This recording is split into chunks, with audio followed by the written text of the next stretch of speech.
The rain began on July 16th and continued for several consecutive days, causing extreme rainfall across many central and southern regions of South Korea. On the morning of July 17th, Seosan recorded a historic rainfall of more than 500 millimeters, with peaks reaching approximately 114 millimeters per hour, the highest level since 1904. Gwangju and South Jeolla were also severely affected, with rainfall of up to 86 millimeters per hour, quickly flooding roads.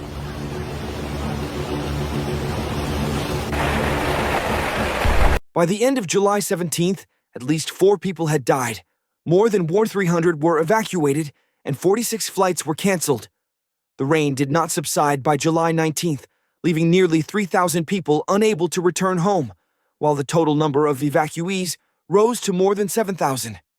Over 641 buildings, 388 road sections, and 59 farms were submerged or damaged.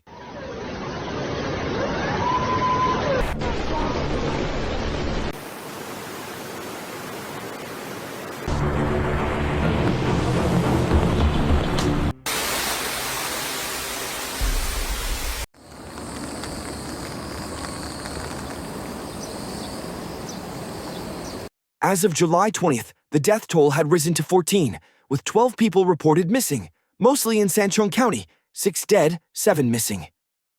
In Gapyeong, a severe landslide struck a campsite, killing 1 person and trapping many others, some of whom were rescued using a zipline and helicopters.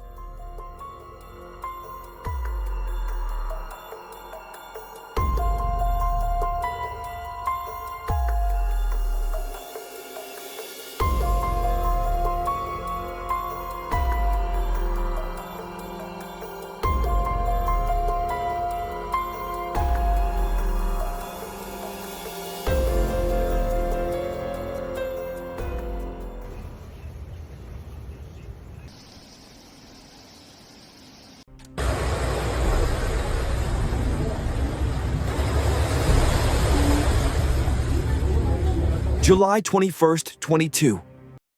In Gapyeong, a record rainfall of 173 millimeters was recorded within 17 hours, breaking the daily precipitation record.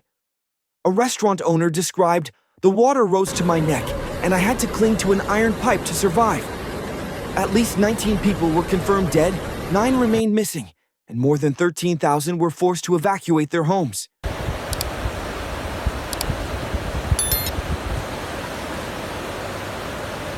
More than 41,000 households lost power, numerous residential areas and roads suffered landslides, and many farms and livestock were destroyed.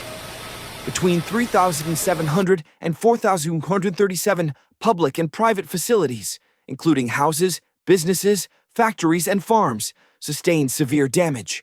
On July 20th, the Ministry of Interior and Safety activated the National Recovery Support Center to swiftly transition from emergency response to the reconstruction phase. President Lee Jae-myung ordered a rapid damage assessment and declared heavily affected regions such as Sancheong and Gapyeong as special disaster zones, enabling financial aid, reduced utility fees, and deferral of local tax payments.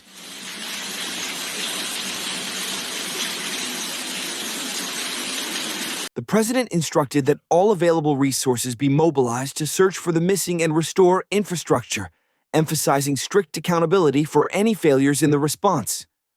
On July 22nd, reports indicated that 2,549 people remained displaced, and over 3,700 facilities required mud removal. The president also called for developing disaster response plans tailored to specific regions and types of disasters to improve the quality of future responses.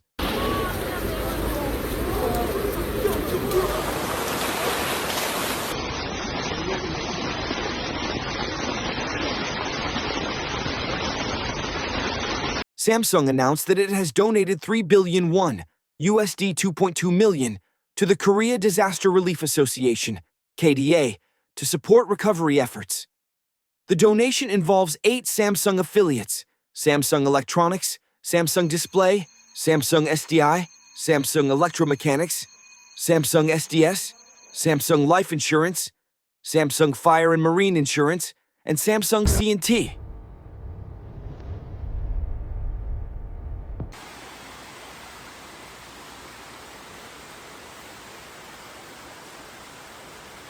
In addition to this donation, Samsung will provide 1,000 emergency relief kits and 300 temporary shelters to residents in flood-affected areas through the support of the Korean Red Cross.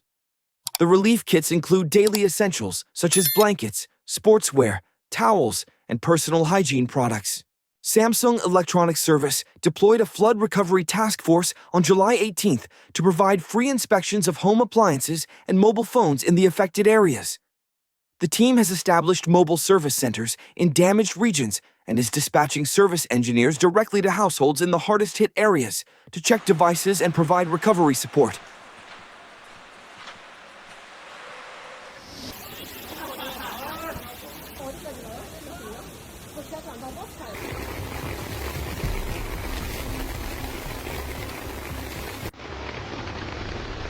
Hyundai Motor Group also announced on Monday that it has donated 2 billion won to the Korea Disaster Relief Association to support recovery efforts in flood-hit areas such as Sancheong County in South Gyeongsang Province and Gapyeong County in Gyeonggi Province.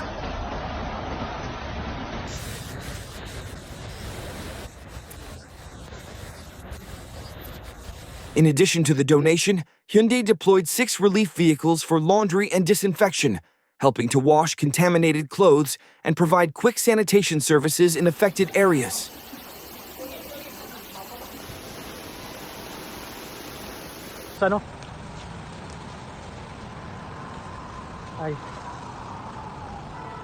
The company is also offering various services to customers whose cars were damaged by the heavy rain. Customers bringing in flood-damaged vehicles for repairs will receive up to 50% discounts on repair costs. Free car washing will be provided after the repairs are completed.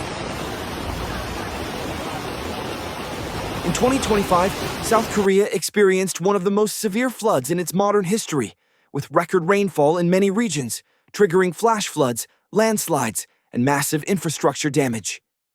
The human toll reached nearly 20 deaths, in addition to thousands left homeless and many schools and roads paralyzed.